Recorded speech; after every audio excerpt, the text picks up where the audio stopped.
Gaming mice are getting lighter and lighter, with this one claiming a total weight of just 69 grams. Nice. Let's take a look at it and see if it's worth its £50 price tag. But first, a message from this video's sponsor, ASRock. Their new X299 Taichi CLX board is a premium option for Intel's new 10th generation HEDT chips with 13-phase power delivery and dual 8-pin EPS CPU power connectors, along with Dragon 2.5 gigabit per second LAN, new Wi-Fi 6 support meaning up to 2.4 gigabits per second, and, of course, polychrome RGB lighting. If you'd like to know more about the X299 Taichi CLX, check out the link in the description below, and thank you to ASRock for supporting the channel. So let's hit you with the specs. This is, like I said, a 69 gram mouse, which is kind of incredible.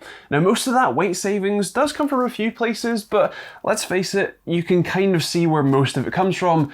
Its shell. Its honeycomb design isn't just on the sort of top side and the sort of top side of the left and right click buttons. No, it's even on the bottom. The whole bottom is basically honeycomb, with only its Pixar PMW3360 sensor getting any level of reinforcement. Now, sensor-wise, that 3360 isn't the newest. That honor goes to the 3390, but for all intents and purposes, the 3360 this has is still a fantastic sensor. It tracks incredibly well, as you might expect, and even has a DPI button on the top and a little LED on the bottom to tell you what profile you're in, and therefore be able to switch your DPI up even basically mid-game if you need to. When gaming, thanks to both its weight and its sensor, this thing is incredible. It tracks incredibly well, as you would expect, and especially because of its weight, it's really easy to flick around. It also glides incredibly smoothly on the mouse pads, and if you want it to glide even more smoothly, I should add, there are actually extra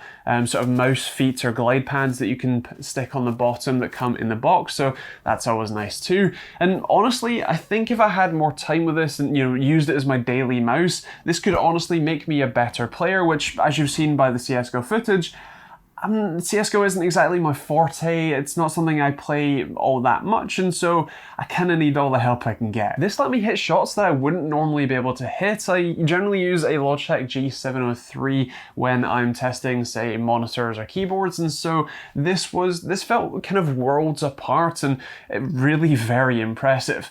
I should add, its lower weight makes it easier to flick around and is a bit better for longer sessions, especially if you're doing sort of comp matches that can run on for a while. Now, to give you a quick idea where I'm coming from, I use a Razer Naga Trinity personally. It's an absolute beast of a mouse in terms of its weight. It's also pretty large too, and honestly, I love it. It's got the 12 button side on it, which is actually really useful for some of the games I play, like Rainbow Six Siege, where throwing drones or looking on cameras is pressing 5 or 6 on your sort of number row, and that's kind of awkward, so having them on the mouse is pretty handy. It's actually a slight competitive advantage, so I do like having that. And honestly, for me, the weight actually makes it a little bit more settled in my hand. It's also pretty big and comfortable.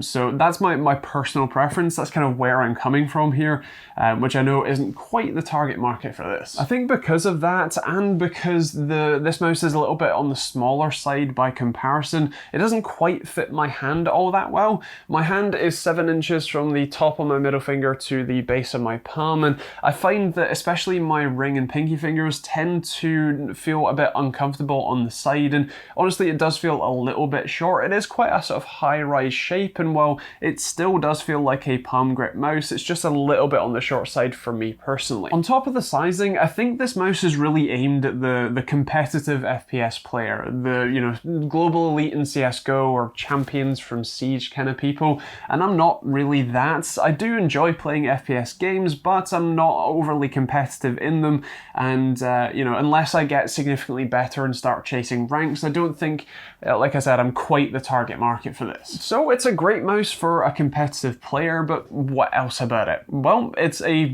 gaming product in 2020, and of course it has RGB. It has 2 strips running along either side, and the scroll wheel is RGB as well. And actually, because of the honeycomb mesh design, the RGB lighting actually kind of reflects on the inside and it spews RGB from every angle, which actually I do kind of like the look of. I'll leave it up to you if you actually like that or not. Feel free to let me know in the comments down below. but it does have that. In terms of its cord or cable, it feels almost like it's encased in what feels like a sort of soft shoelace. It's actually pretty nice. It's also incredibly lightweight, as you'd expect from the mouse, and actually didn't get snagged at all, even on like the rough edge of a table, and so I'm pretty happy with that as well. Now, build quality is something that I thought would be pretty well compromised with this. I mean, it's missing like 90% of its shell, so I would assume that, you know, it's not that great, but it really very much surprised me.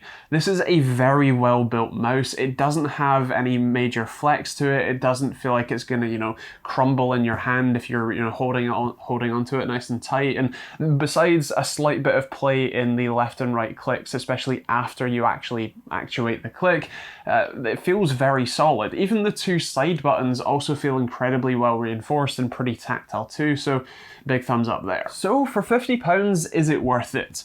Honestly, yes. If you are that target, you know, competitive FPS player, I think this is a perfect mouse for you.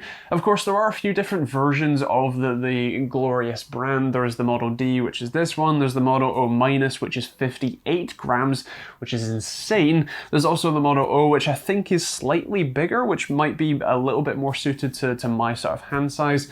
But is also a little bit cheaper as well. So I'll leave it up to you which one you fancy, but overall, I really can't recommend this enough. Of course, like I've said, I don't think this is quite for me. To answer the usual question of would I put this on my desk, I think the answer for me personally is no, but I'm more than happy to give it a go award and to recommend it to you if your hand size is ever so slightly smaller than mine and, like I said, you're a sort of competitive FPS player. Now with that said, those are my thoughts, and I would definitely love to hear yours in the comments down below. What do you think of the glorious Model D? Is this something you'd pick up yourself, or do you not, you know, necessarily play competitive FPS games, or anything and all? Do let me know in those comments down below. Of course, if you want to see more videos like this one every Monday, Wednesday and Friday, do hit that subscribe button and the bell notification icon. If you want to check out the glorious Model D, I'll leave a link to Overclockers UK, who provided the mouse for this video. That will be an affiliate link just to let you know. There's also a load of other links in the description down below if you want to support the channel in more ways than just watching these videos and subscribing, like Amazon and Overclockers UK affiliate links that don't cost you anything to use but massively help me out when you use them, or the stuff like merch for hoodies or t-shirts like this one, Patreon if you want to get cool rewards like ad-free videos, at least ad-free in terms of the sponsors anyway, and you can also check out a lot of other stuff like the Streamlabs OBS link if you want to start streaming yourself. I'll leave some other videos over there for you to check out. Maybe the Endgame Gear XM1 might be a good one to check out as well. But otherwise, that is pretty much it. If you have any questions, feel free to leave those in the comments down below, and we'll see you all in the next video.